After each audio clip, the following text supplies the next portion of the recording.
This is Adam, and he suffers from gout. Try Urol. It helps to prevent crystallization of uric acid crystals in gout therapy. Urol, effective urinary alkalinizer for gout.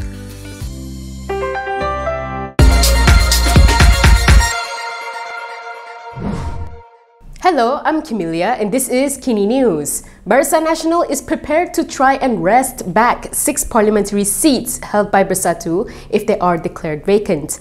This follows Bersatu's move to amend its constitution to invalidate the seats of its members who are now supporting Anwar Ibrahim. BN chairperson Ahmad Zahid Hamidi said his party is prepared to field candidates for the 6 parliamentary seats held by Bersatu if they are declared vacant. Speaking to reporters on Sunday, Zahid said these seats used to belong to Barisan Nasional and Umno should be given priority to contest in these constituencies.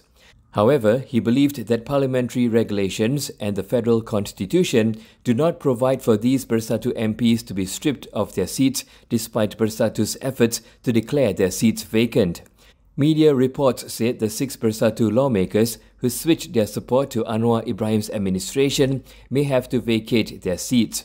On Saturday, Bersatu amended Article 10 of its constitution for the immediate stripping of membership of any MP who pledges support to any party in contravention of Bersatu's directive or stand. Its president, Mohd said the party would send a report on the amendment to the Registrar of Societies and it would be enforced with immediate effect if it is approved. Meanwhile, Zahid took a swipe at Bersatu, saying that they are now getting a taste of their own medicine, as previously one of its leaders had taken UMNO MPs into Bersatu. He added even without UMNO and BN doing anything, the 6 Bersatu MPs have pledged support for the Prime Minister.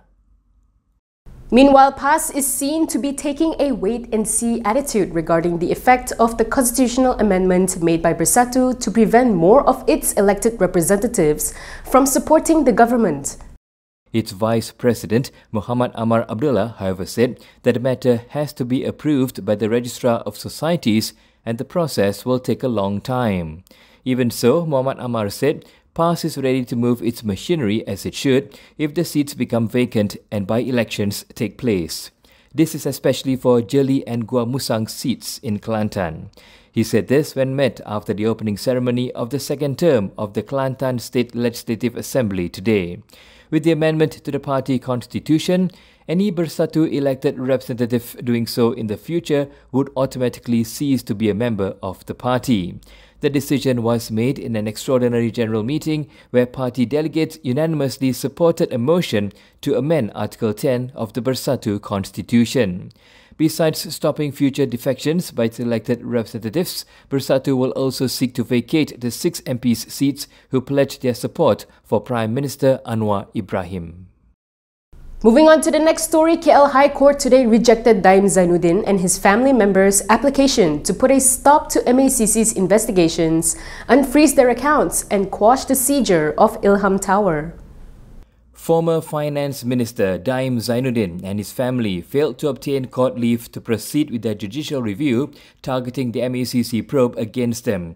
Judge Wan Ahmad Farid Wan Saleh this afternoon denied the applicant's judicial review leave application, thus the Kuala Lumpur High Court would not proceed with future hearings of the legal action's merits. Among the reliefs sought in the legal action is the nullification of the asset disclosure criminal charges against DIm and his wife Naima Abdul Khalid. Farid ruled that the applicants failed to show that there was malafide in the MACC probe against them, stating that mere suspicion of malafide is not sufficient. He said allegations that the investigation against DIm and Naima was politically motivated or that Prime Minister Anwar Ibrahim considered DIm as a political foe ought to be raised in a criminal court rather than a present civil court. The judge also disagreed with the applicant's contention that the MACC probe against them was malafide due to the alleged offence being investigated was for a stale offence that is over 20 years old. Farid said this is because criminal cases do not have a statutory limit on investigation by authorities. According to a copy of DIm's affidavit in support of the judicial review, he contended that the MACC's conduct was perplexing and deeply disturbing. He also claimed that the agency did not disclose to him the nature of the offence that he was being investigated for since last year. Former Prime Minister Muhyiddin Yassin cannot appeal against the decision of the Court of Appeal to remit his 4 power abuse and corruption cases back to the Sessions Court, the prosecution told the courts today. The law does not allow Muhyiddin Yassin to lodge an appeal with the federal court when the main case is at the Sessions Court, according to a member of the prosecution team. Deputy Public Prosecutor Wan Shaharuddin Wan Ladin said, since Muhyiddin's case was heard at the Sessions Court after the Court of Appeal overturned its decision, his chances to appeal should end there. Wan Shaharuddin said this is because it is limited by Section 87 of the Courts of Judicature Act (CJA). Traditionally, due to the provision, any appeals arising from a matter at the Sessions Court can only go up through the High Court and finally to the Court of Appeal. The CJA provision also states that only appeals arising from matters at the High Court could go up to the Court of Appeal and finally the Federal Court. On February 28th, the Court of Appeal quashed a Kuala Lumpur High Court ruling that discharged and acquitted Muhyiddin from 4 counts of abuse of power linked to the Jana Wibawa program. However, the following day, the Pago MP filed an appeal to the Federal Court. Meanwhile, Muhyiddin's counsel Hisham Tepotek countered that the appeal can be made to the Federal Court as the appeal heard by the Court of Appeal was over a review bid heard at the High Court, which by itself is not an appeal against a Sessions Court ruling. Sessions Court Judge Azura Alwi then set April 3rd for mention of the case. For the 3rd time since last week, activists and politicians have schooled the police on the issue of permits to hold assemblies. The latest lesson came from a former PKR lawmaker. The ex-Petaling Jaya MP has urged the Home Ministry as well as Inspector General of Police Razaruddin Hussain to teach the police force that permits are no longer required for rallies.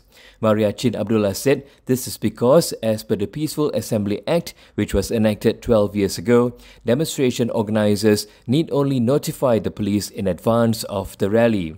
This was originally 10 days but was shortened to 5 in 2019. In a statement, Maria strongly recommended that police be trained again in dealing with assemblies as well as have a much more complete understanding of what human rights means in a democratic society. She was responding to news that police had refused 4 times to accept a notice for the Women's March Malaysia 2024 to be held in Kuala Lumpur on Saturday. Maria, who led 2 birthday rallies previously, said the police's conduct was unacceptable. Since the Peaceful Assembly Act was introduced, police have continued to maintain that police permits need to be issued before allowing protests. Last week, Lawyers for Liberty, LFL, chided the police over its stand regarding the electoral reform group Bersatu's march to Parliament. LFL Director Zaid Malik said the police's statement that Assembly violated the law revealed their ignorance of the provisions of the PAA and the Federal Constitution. Meanwhile, police have accepted a notice for the Women's March Malaysia 2024 to be held in Kuala Lumpur on Saturday. This was after the committee had made 4 unsuccessful attempts on March 1st and 2nd to serve a notice of its assembly to the police. They claimed their documents were cited by a Dang Wangi officer, but he refused to officially stamp them. So we dropped off the notice at the Bahagian Perlesenan and it was accepted. We welcome the cooperation from the police, but we want to reiterate that this is our right under the Constitution to have a peaceful assembly, and we hope that in the future other organisers will not face obstacles. A representative for the organisers, Deborah Augustine, told reporters the police did not explain why they had refused to accept previous attempts to hand them the notice. So it's the same documents that we tried to deliver by courier on Friday and Saturday, and it was accepted without any problems today. So as far as we can tell, there's no reason for why it was not accepted, and we were not given a reason. Augustine welcomed the police cooperation today, but emphasised that the freedom to assemble is a constitutional right and that organisers had complied with the PAA requirements.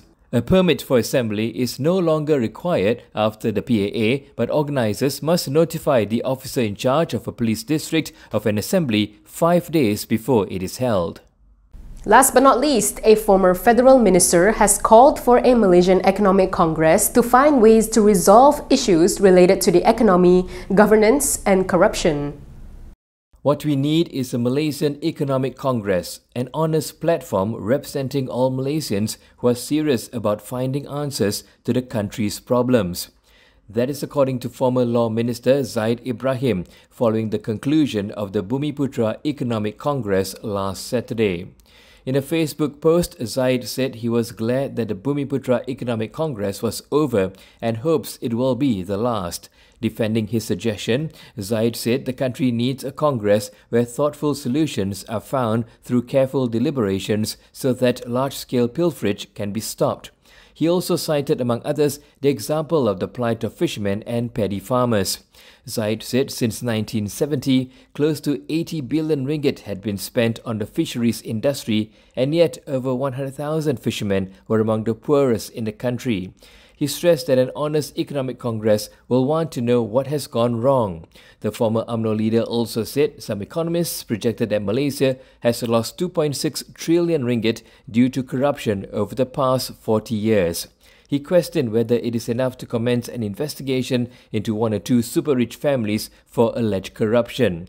Commenting further, Zahid said the leaders must take ills that plague our country more seriously and discard failed solutions.